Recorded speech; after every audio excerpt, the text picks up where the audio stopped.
Back for another edition of In the Huddle, guys. Carl Dukes, put him up along with my man, Brian Baldinger. Oh, we're right around the corner. Guys, the Jets are already at camp. We said this to you, right? They're getting ready for the Hall of Fame game. We've got all the other vets and teams reporting next week or even over the weekend. The Vikings report on Sunday. I mean, this thing is ramping up, Baldy. Today we're going to talk about the NFC South, but I know you're excited.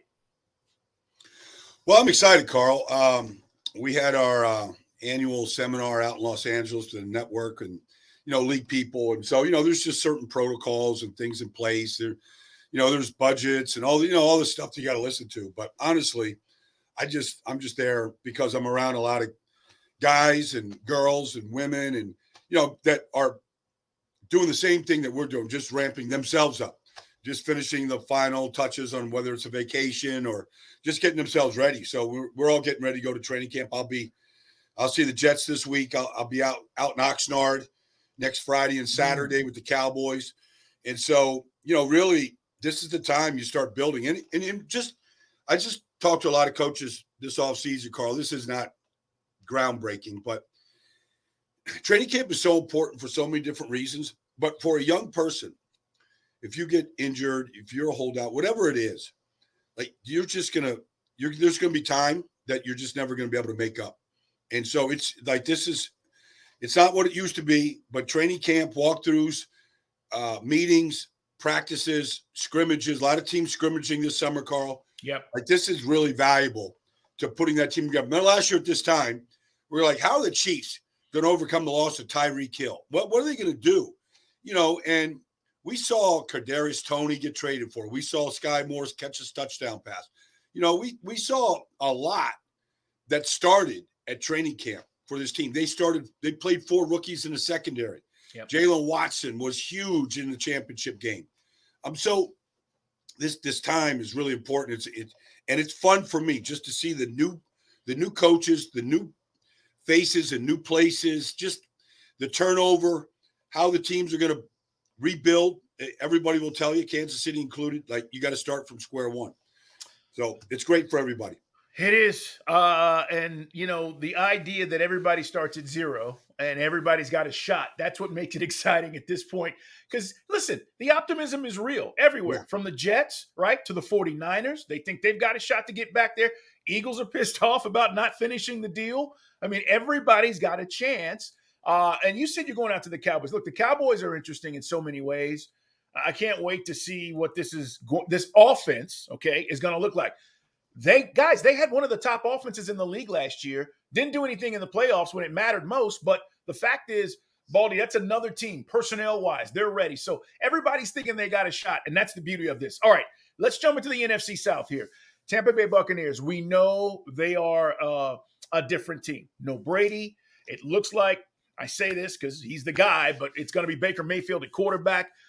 Listen, Mike Evans, I talked to Mike. He's still there. They've got pieces. But it's not the same team, Baldy, that won the Super Bowl with Tom Brady. And I think this team takes a step back. The NFC South, to me, is wide open. I think any one of these teams potentially could win it.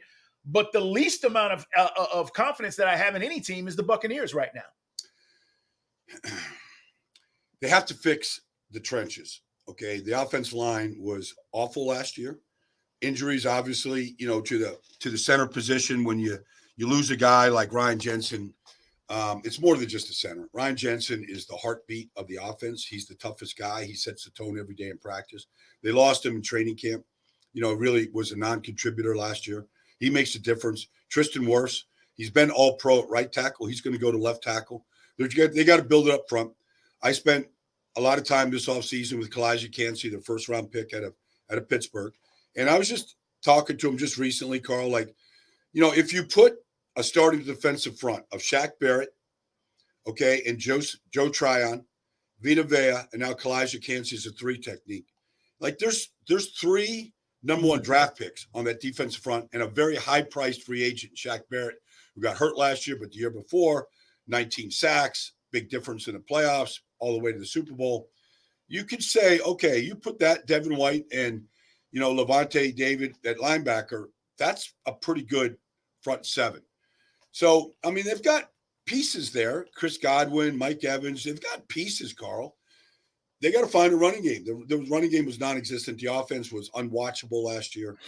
So, you just can't throw it 50 times a game for 5 yards, a throw and win anything. And they didn't. So they've got Baker's in a position where if they protect him, we've seen Baker have some good days, and he's capable of leading. He's got his shortcomings for sure. He's got to stay healthy, all that stuff. But I feel like it's a retooling, maybe not a rebuilding, but I feel like it's a retooling in Tampa. Yeah, it's a good way to put it, because the vets are there and guys who have won are there. I just don't know if they're going to add all these other pieces around those guys to put it together to win the division again. As we talk about the NFC South, guys, you can go check out all of our division previews in the Huddle. Subscribe, like us, follow us on YouTube as well at In the Huddle Pod. You can watch us there and don't miss episodes. As we said, as camp amps up, Baldy's going to be at some different places. Jason La Canfora, part of this podcast as well. He's going to rejoin us and talk about various things that are going on. We're going to be all over the league, so make sure you're here. Yeah. Baldy, as far as the coaching situation, real quick about Tampa before we move on to the Saints. Make or break year, right? I mean, this is kind of one of those deals. I don't want to say it was easy when you got Brady, but BA stepped away. Bruce Arians is like, he's there, but he's not there. This is really, I think, a make or break year when you talk about Todd Bowles. I think so. I mean, I think Todd knows it too. Last year was hugely disappointing in his first year, taking over for Bruce. But, Brady was on his way out. Things crumbled. It kind of falls sometimes on the head coach. It's not always fair. But, coaching is about elevating, not just motivating. It's about elevating. Like we got to see this team play beyond its talent level. I mean, you could say that Kansas City with Mahomes and Travis Kelce is really good, but I felt like they played beyond their talent level when it came to big games, especially late in the season, and the streak that they went on after losing to Cincinnati late. They didn't lose another game, and all of a sudden those rookies didn't look like rookies anymore. And so I feel like that's what BA's got to do. I mean, that's what Todd's got to do. And I think he's under a microscope. Look, you can easily say Todd came in with Bruce, and they put that old Temple band together. Yeah, and it was really good. I mean, nobody thought they could win a Super Bowl, and they did. So, that sometimes you win the Super Bowl. It's like winning championships in a lot of sports. And then you go for it again the next year, and it kind of crumbles. And you go, all right, let's give it one more year. And then if it doesn't, let's clean it out. Let's kind of rebuild, the way some teams do. And Todd might be in that cycle right now, unless, they go out and win 9 or 10 games, win the division. We'll take our hats off to Todd and to his staff. Let's talk about the New Orleans Saints. New quarterback, coach and quarterback know each other well. We're talking about the NFC South, guys, as we continue to preview the divisions and counting down to camps opening up full bore next week. The one thing I know is that the Saints defense has been really good over the last 5 years, okay? Cam Jordan has been the leader of that defense. But I think they're getting a little long in the tooth, Baldy, and it's a concern even though they've added Derek Carr. Kamara looks like the legal troubles are behind him, right? Alvin Kamara, with the whole thing that happened in Vegas. So the offense, I look at this offense and I go, man, okay, they got some pieces. Will Derek Carr, speaking of elevate these guys, okay, which they didn't do last year, and Drew Brees always had a knack to do with guys around him. To me, that's what I'm looking at with the Saints, and I feel like they're going to be in contention to win this division again. They can be, and I do think it's on the offense to pick it up. They got the quarterback, and Derek had a lot of choices. He could have gone to Carolina.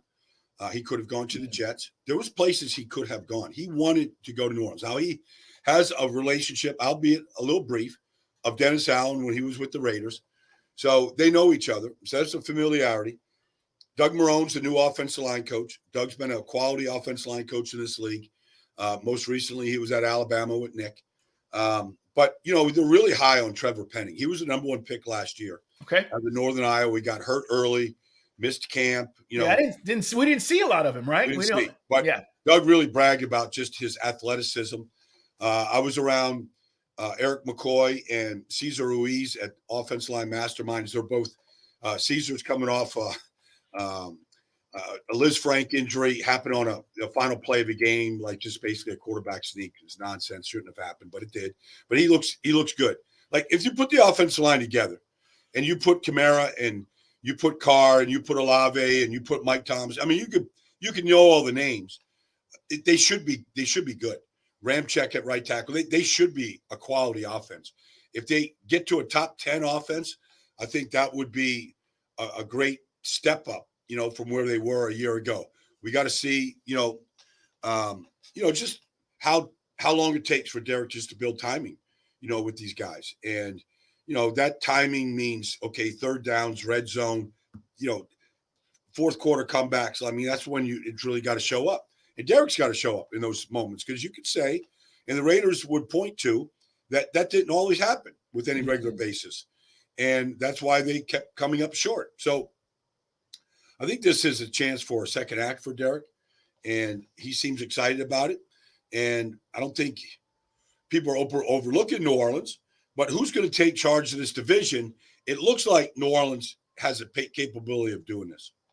Yeah, and I do like their wide receivers. Chris Olave showed me a lot last year. And again, if the quarterback play is upgraded, he should have a better year. Michael Thomas obviously had one of the best seasons in NFL history. I don't know if he's back to catching the ball like that, but that is exciting to know that they can potentially stretch the field in a way that Derek Carr, he's got the arm to do it. He's got the ability to do that.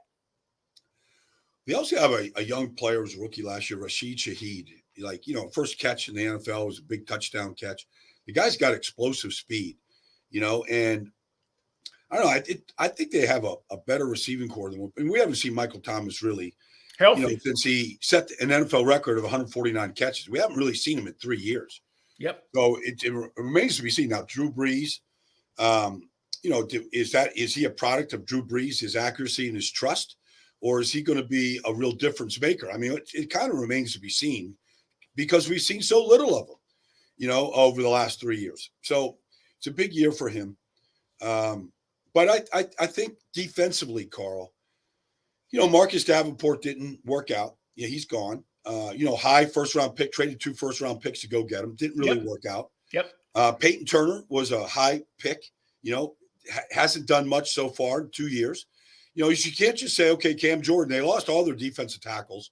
And so, they got to kind of rebuild there. And so, they picked up Nathan Shepard. They picked up guys, but they've lost a lot. And, DeMario Davis has been a stud. Every year he's been there. Does he begin to slow down? It hadn't shown yet.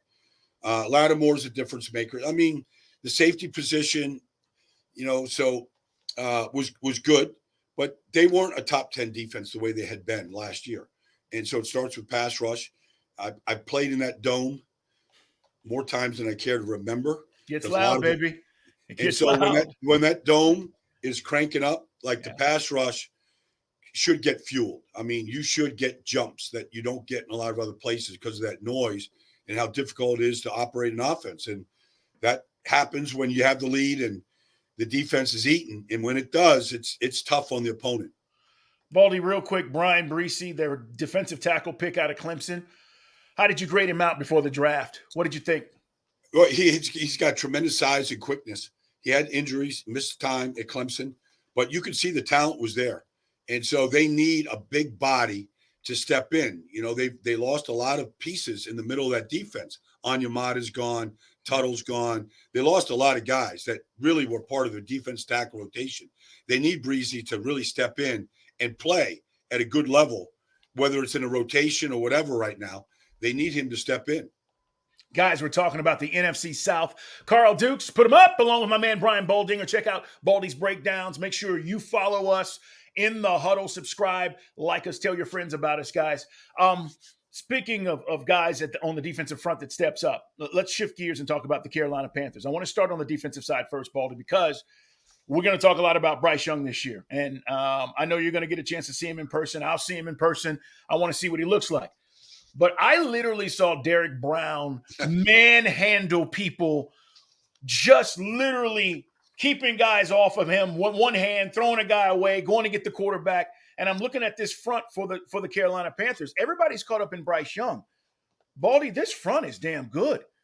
It's good. It's good. Derek Brown is somebody that we need to talk more about in this league. And if you talk to offensive linemen that have to go up against him, they're like, there's not many people with superpower strength the way Derek Brown has. And he did it at Auburn. He's been doing it now for 3 years in the NFL. You got Brian Burns on the outside, who is a handful, just a handful. He's gotten better every single year in this league, to the point now when you talk about guys off the edge that could bring heat. There's Bosa, there's Max Crosby, there's TJ, there's guys that we know. But Brian Burns is climbing into that conversation of top tier pass rushers. He's just that good. Frankie Louvu is a guy that nobody talks about, but he's really found a home in Carolina. He was a kind of a free agent pickup from the Jets, but he's found a home, with the Carolina Panthers. Like they've got a defense that I think can be really, really good. I think they've been drafting corners, J.C. Horn, Dante Jackson. Yep. They've been drafting corners for a long time at really the height, the top of the draft, top of the second round, first round picks. It's time for those guys to kind of lock down. Yeah, I like their defense. And the reason why I bring that up is maybe their defense makes it easier for the number 1 overall pick in Bryce Young. As we preview the NFC South, Carolina, remember this, guys, they moved on from their coach last year, right? And everybody thought it would fall apart. And in actuality, they actually got better. And they played better, Baldy. Now, they didn't retain the interim coach. Obviously, they bring in Frank Reich. But my point is the pieces are there. It seemed like they took a step in the right direction. And Frank, that's something Frank can build on. And now you add your quarterback of the future. I think you're right on every count. This is not a rebuilding head coaching job right here. This team has a lot of pieces. I didn't even mention Jeremy Chin, Xavier Woods. They brought in Von Bell. Like they've got 3 safeties that can play in a variety of positions. But offensively, Frank's got a lot to work with. Yes, they gave up DJ Moore to move up, but they were very aggressive. You go from the number 9 spot. You're sitting there at 9. You're not going to get a top tier quarterback at 9, and the owner was just tired of just stopgap guys. Baker last year. You just go through the guys they had. So they went and got Bryce Young, and by all accounts, he's been what they thought he could be already. Now, he hadn't played a game and, hadn't seen NFL defenses yet. But as far as just coming in the building, putting your work hat on, bond with your teammates, all that stuff, like he's got all that. But we kind of knew that's who he was. That's who he was at Alabama. But this, they gave up DJ Moore to move up. But, when you look at the offensive line, I was around Ike Ekwonu a couple weeks ago, the big Ick.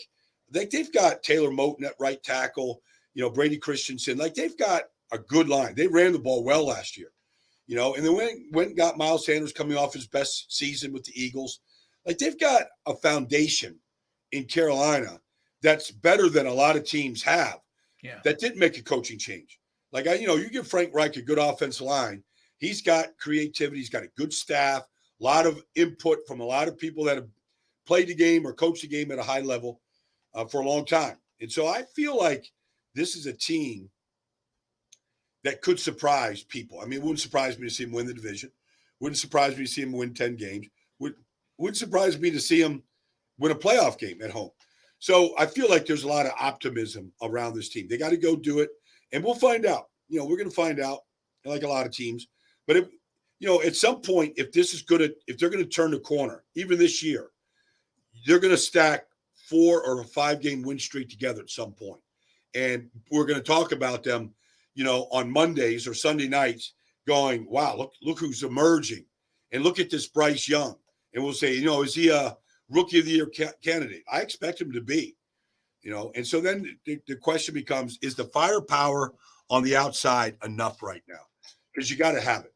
You got to have it if you're going to win big games and in the fourth quarter. Yeah, Adam Thielen, proven commodity, right? You trust Adam Thielen's hands. So I see this as, okay, you gave away your number 1 receiver, but you get Thielen back in return as just that's how I'm trading this out in my head. And then DJ Shark and obviously Terrence Marshall Jr. We're going to see. I mean, but you're right. I think the defense has the ability to keep them in games. And then what does their offense do? What does their offense do? All right, Baldy, let's talk about the Falcons. Last but not least, as we preview the NFC South, Obviously, the move to Desmond Ridder, watching the quarterback documentary, you see how things shook out with Marcus Mariota at the end, and Ridder started 4 games. But I consider this to be his rookie season because 4 games is just not enough to know if a guy can get it done or not. But this is a retooled Falcons team. They spent a lot of money in free agency. And I thought they drafted well, and they're taking a shot with Bijan Robinson, which a lot of teams, Baldy, would not have done in their position where they were picking. Well, they took Bijan because, let's face it, I mean, the running back position is a hot mess, honestly. But my take on running backs is this. If you're a great player, you're a great player, even if you're a running back, because everybody gets hurt. Nick Bosa got hurt. Yeah. He's the defensive player of the year. He's going to get paid. Like, guys do get hurt in this business. But if you got an elite player that is a point scorer, Carl, and it just happens to be a running back, then you plug him in. You draft him, and you pay him. You pay – I mean, I believe you pay Saquon and Josh Jacobs. Like, you don't let them hang and dangle. It doesn't do anybody any good. All these contracts can get done. They chose not to. I think both teams, the Raiders and the Giants, fumbled. But this Bijan Robinson, you're going to see him in a variety of places. And what I want to see is I want to see Kyle Pitts emerge. Like, I just haven't seen enough of Kyle Pitts in the first 2 years. Carl, you're in Atlanta. You watch these games. You're close to the team. Like, for what we thought he is, and I think he still is, we haven't seen enough. We haven't seen a game changer to be the 4th pick in the draft at that position. I thought I saw enough of Drake London with the quarterback situation last year. Yeah. Where you saw the talent of Drake London. And you saw him be a difference maker in some games. I got to see that from Drake, Kyle Pitts, and Bijan to go with Cordero, and to go with the other pieces. This has a chance. Like Matt Bergeron, they drafted him to be the left guard. I believe he'll be the left guard, playing next to Jake Matthews. I believe that this could be a quality. They decided to pay, the right side of the offensive line. Lindstrom, yeah. Arthur Blank went all in. Like, if you're Arthur Smith right now, you're the head coach, you can't ask anything more from your own. I don't believe. Defensively, they had defensive tackles, safeties. Like, they went all in, Carl. Like, and their schedule is not strong. Like, this should be, to me, they're the favorites to win this division because the schedule, the upgrades in talent, what I believe the coach can be, they got to go do it, and we got to see the quarterback elevate himself. But I don't think it surprised me to see Atlanta be this aggressive because it's not what they have done in the past. No, it's not. I mean, it's not been in their nature. But I think it's twofold. I think it's Terry Fontenot, the general manager, coming in, talent evaluator. He was that in New Orleans, and he helped build those championship caliber teams. And then the vision of Arthur Smith. And let me say this about Kyle Pitts. You're absolutely right. 1,000-yard season as a rookie. Last tight end to do it was a guy named Dick Ditka, okay? And he was in 60, 61 or something like that. So he came in and from his position wowed us. But then he missed 6 games last year, right? He was hurt, Baldy. And so this whole unicorn thing, he's 6'6", he runs 4.3. Okay, well, I got to see more explosive plays. So I'm totally on board. And I've been saying this here in Atlanta about, Kyle, this got to be a coming out year, a party for you. You've got to have a big season. Everybody's talking about Bijan. Bijan's going to be great in his role. Drake showed me last year, in a bad situation, he put up, 800 yards and caught almost 70 or 80 balls or whatever it was. He's going to be fine. I need Pitts. And so to your point, if he is a difference maker with mismatches, whether it be slot, smaller corners on him, however you want to use him, and Arthur's talked about doing all this stuff with him, that's what we need to see. Well, I mean, look, nobody's Travis Kelce. Like, he's just okay. Right. But we saw Evan Ingram really emerge last year, and he had a big role in that offense. He just got out, off the franchise tag, just gave him a long-term deal. I'm just saying he's got to be at least Evan Ingram. Okay. Right. He's got to be at least that, who, was a big part of Jacksonville's success. But this is a guy that talent-wise, we should see him catching 80-plus balls, 10-plus touchdowns, and in big moments, whether it's man-to-man coverage or scramble drills or whatever, like, he's got to be – they got to find him. And sometimes I just felt like he felt to me like he was invisible. And I'm sure he felt that way too a lot of times. And so it's part of it is the coach, the design, the scheme. And then some of it is the players just got to they got to want it. They got to really want it. And he's got a chance. But like we said, he's got to go do it right now. And I'm waiting to see it every week. All right, Baldy. A couple other things I do want to mention, guys, about what's going on around the league. Obviously, we talked a lot about the running backs the other day. You just heard Baldy talk about paying Josh Jacobs and Saquon. Saquon, by the way, has threatened to maybe not show up. I don't know if that happens, but it's just out there. He talked about it on a podcast. I want to ask you about Zach Martin with the Cowboys. I know you're going out to check out the Cowboys here in a few days. He is considerably underpaid now. Okay, and Zach Martin has been a 6-time All-Pro, 8-time Pro Bowler, for what it's worth.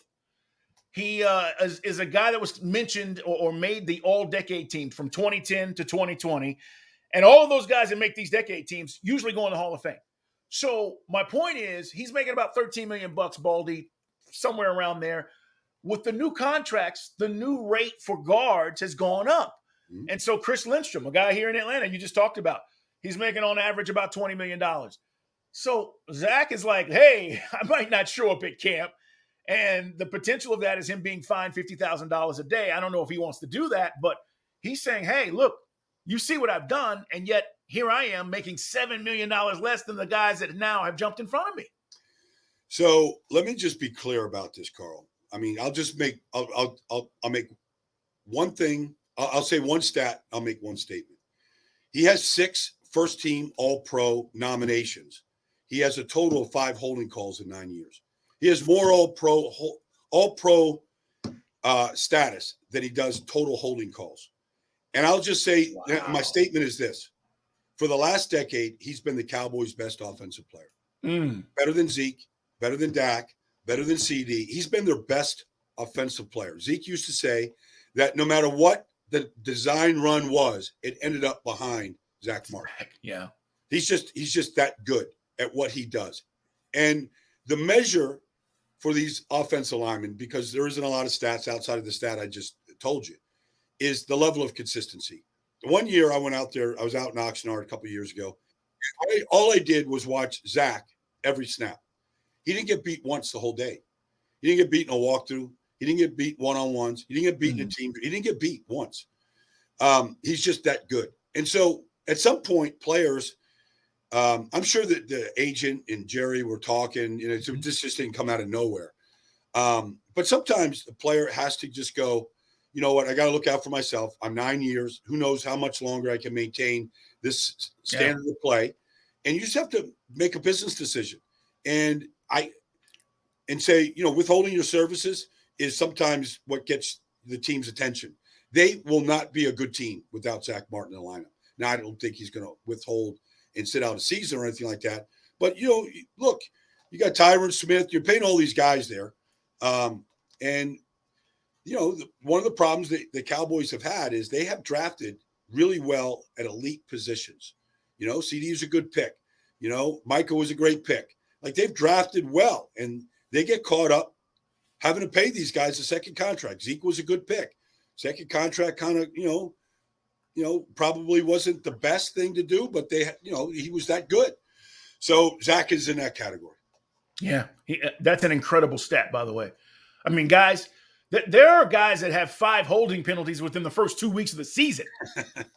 All right? So that's an incredible stat.